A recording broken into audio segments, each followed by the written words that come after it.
Halo teman-teman, ada perbedaan mencolok mengenai pemakaman umum dan makam pahlawan. Makam orang umum atau biasa disebut sebagai kuburan, sedangkan tempat jenazah para pahlawan dikubur dinamakan taman, meskipun yang berada di dalam tanah sama-sama jenazah manusia. Bahkan saat meninggal dunia, para pahlawan disebut dengan kata gugur, berbeda dengan orang biasa yang dikatakan tewas atau mati, meskipun pada dasarnya sama-sama meregang nyawa.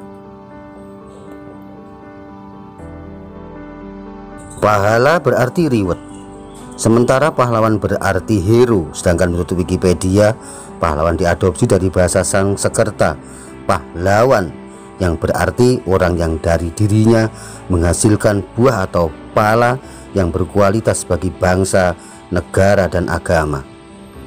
Saya bersama Mbah Rogo Jiwo. Ini hari ini kita mau meliput acara tabur bunga di Taman Makam Pahlawan Kota Semarang. Kita akan lihat seperti apa nanti kondisinya.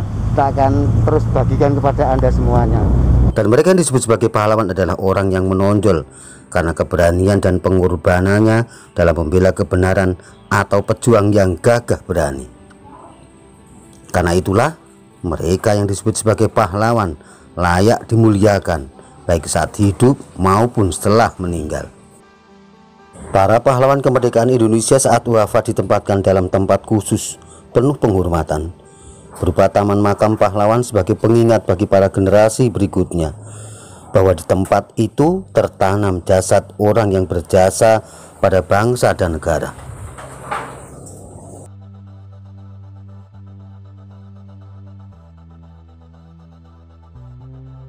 Jadi begini, saudara pemirsa yang ada di seluruh Indonesia, bahwa nyekar itu yang benar itu kita mendoakan yang di alam sini. Jangan dimintain nomor, saudara, kasihan yang di dalam alam kubur ini. Jadi yang di dalam sini supaya dia tenang di alam sana, mungkin di surga, kita doakan dengan bahasa-bahasa sesuai keyakinannya masing-masing. Kira-kira begitu, Pak. Adalah Taman Makam Pahlawan Giri Tunggal Semarang. Pagar yang mengelilingi lokasi makam seperti sebuah pelindung bagi para penghuninya. Gapura yang terlihat gagah, laksana menyambut para tamu dan seakan berbisik, inilah tempat para pendahulu bangsa. Silahkan dinikmati suasananya. Batu nisan berjejer rapi dengan jarak yang sama, seperti barisan angkatan bersenjata yang sedang apel di lapangan. Di sini tertanam jasad para pahlawan bangsa yang meninggal dari tahun 1945 sampai tahun 2020 dengan jumlah total 2019 makam. Ada daftar panjang dalam bentuk bangunan permanen yang berisi nama, tanggal lahir, dan tanggal dimakamkan. Kita seakan terbawa dalam bayang masa lalu yang penuh semangat juang. Helm yang tertata rapi di tiap makam seakan menyiratkan sebuah tanda bahwa perjuangan untuk Indonesia belum selesai. Mereka para pahlawan yang terlebih dahulu gugur mengawali, dan generasi berikutnya yang akan mengisi kemerdekaan dengan pembangunan segala bidang. Pagi itu saya melihat jejak para peziarah. Ada bunga segar yang tertabur di atas pusara. Bahkan beberapa makam terlihat bunga yang mulai mengering. Dalam kebisuan yang dalam tak terungkap perasaan yang mengharu biru, membayangkan bila tanpa perjuangan mereka, negeri ini tak akan pernah tegak menjadi negeri yang berdaulat. Seorang pemuda terlihat menikmati suasana begitu dalam. Saya mewawancarainya. Ia mengatakan bahwa kakeknya dimakamkan di tempat itu. Pemuda ini berkaca-kaca saat saya bertanya mengenai kakeknya. Tersirat kerinduan yang dalam setelah sekian lama ditinggalkan. Pemuda ini menaburkan bunga dan menyiram tanah pemakaman yang kering. Saya terus menyusuri lorong makam. Jalan yang lurus seperti jalan para pahlawan yang telah gugur mempertahankan negara dari cengkraman para penjajah. Dalam lorong kecil seperti terdengar pekik merdeka menggema ke langit disertai desing peluru dan teriakan gagah tentara yang tertembak. Mereka berteriak, maju, serbu, serang, terjang.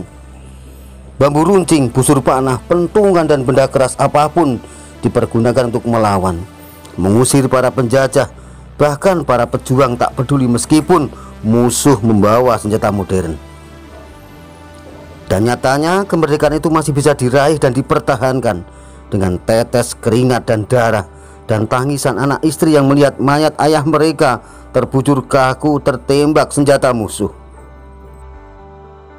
Dan kini kita tinggal menikmati, mengisi negeri yang sudah diperjuangkan dengan susah payah ini dengan derap langkah pembangunan, mengisinya dengan semangat juang, membebaskan bumi pertiwi dari kebodohan dan kemiskinan, hingga terwujud negeri Indonesia yang merdeka, berdaulat, adil dan makmur berdasarkan Pancasila dan Undang-Undang Dasar 45. 17 Agustus adalah tanggal yang sangat sakral bagi bangsa Indonesia, karena di tanggal itu bergema teks proklamasi yang dibacakan oleh Soekarno-Hatta, yang kemudian menjadi momen istimewa bagi seluruh bangsa Indonesia untuk mempertahankannya. Dan mulai saat itu, maka jasad manusia-manusia mulia bergelar pahlawan disemayamkan dalam lokasi Taman Makam Pahlawan, sebagai bukti bahwa bangsa ini sangat menghormati para peletak kedaulatan negeri dan membuat negeri ini menjadi negara yang merdeka, mandiri, dan berdaulat.